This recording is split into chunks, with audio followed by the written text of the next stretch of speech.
Okay, left and right. Left and right. So the terms originated in the French National Assembly in the early part of the 19th century, where what happened is that one bunch of people sat on the left of the assembly and one bunch of people sat on the right of the assembly. And the ones who sat on the left were actually a lot like us, right? They wanted change. They were against the old feudal order. They were against monarchy. They wanted good things to happen, etc., etc.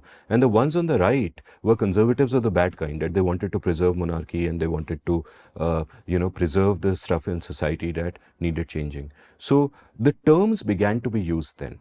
But obviously the meanings are vastly different. They morphed over time. And when we mean the left, what do we mean? Like, what is common to the left? And I don't think anyone from the left would, argue with me on this. They would say that these are features, not bugs.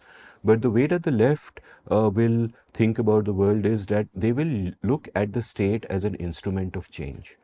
So whatever outcomes that they want, whether it is to build a welfare society where everyone is looked after, whether it is to correct for inequality, etc., they will look at the state as an agent of that change, and therefore statism will be baked in. The coercion that comes along with that will be baked in, and their vision of the world will be that sort of zero-sum vision broadly. But my main objection to the left would be exactly that. And the left, when it comes to social issues, will mostly take positions that I agree with, right? Individual freedom in all aspects. But when it comes to the economy and, society, society in terms of how it should be shaped or run or whatever, it will rely too much on state coercion, which is ironic because the original left, if you go back to the French Assembly, was against a monarch. It was against coercive power. It was against that oppressive behemoth. But then when they get a chance to come to power, they kind of take it over.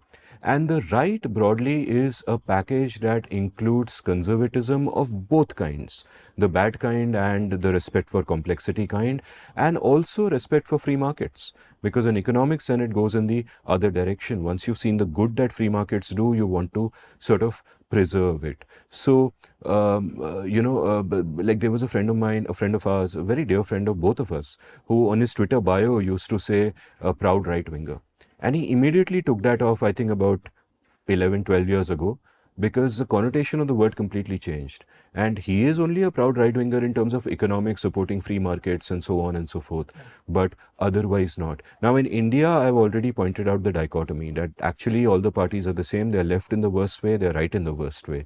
And I don't like that. But if you look at what happened in America, what happened to the Republican and Democratic parties, one was broadly left, one was broadly right, is that there has been a derangement in both parties where both parties have sort of fallen in the thrall of dangerous cults which don't hew to the higher principles of both sides. Right? And that makes me very sad. And I have good friends on the left and I have good friends on the right who are silent, who are like, what the fuck even happened? I thought XYZ was on my side. They believed in my values. Now I find that they don't. So everything's gone to hell. That's a subject for another day, and perhaps it's not even a subject for us because, we have less skin in the game and may not be experts to that extent. But it's really interesting how this stuff works out.